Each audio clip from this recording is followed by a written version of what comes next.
Up next is part 2 of our interview with Chris Farina, the filmmaker behind the documentary World Peace and Other Fourth Grade Achievements, a very touching film about some fourth grade students and how they're learning about the world around them.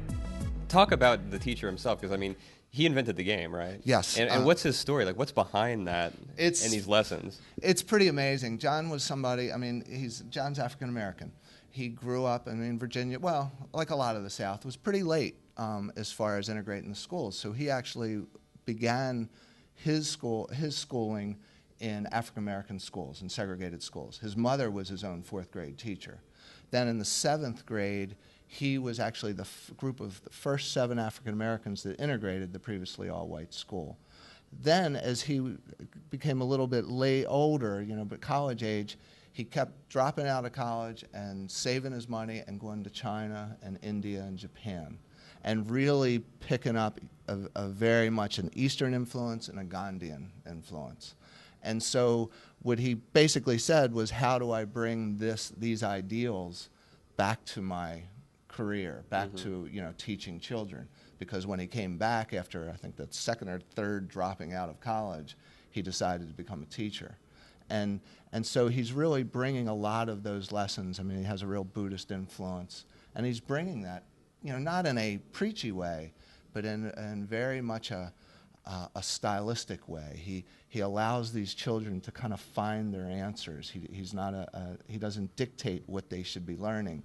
Instead, he just gives them a lot of confidence. Making their own path. Yes, very much, and he gives them the confidence to do it. And does that teaching style make it a little bit more easily digestible for the parents? Because in the climate that we live in, I can foresee some parents being upset that their kids are being taught these things, as silly as that might sound. I think some parents might be upset until they get the actual experience of having John teach their children, because the children love him so much that the parents, I mean, he's one of those teachers that people remember for the rest of their lives. He's been teaching so long, and with the film, basically starting to come out, we've had a number of testimonials from former students, including people 30 years ago. Oh, wow. He's been doing this for a while. He's been doing it for 34 years. My goodness. He invented the game, I think it was his first year of teaching.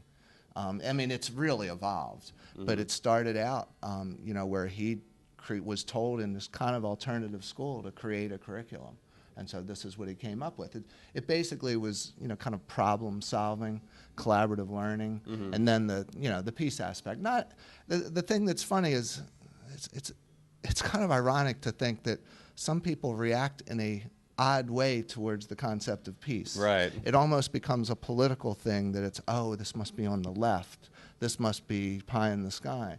Well, in this peace game, there are wars, there are arms dealers, there's the World Bank, there's all these different issues that the children have to learn. So there is this goal of achieving world peace, but it's not kind of not in a pie vacuum. In the sky. No, it's very much the tools of the work.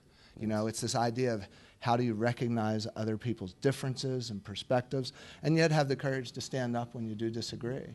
And ultimately, it's understanding that by taking care of others, we're taking care of all of us.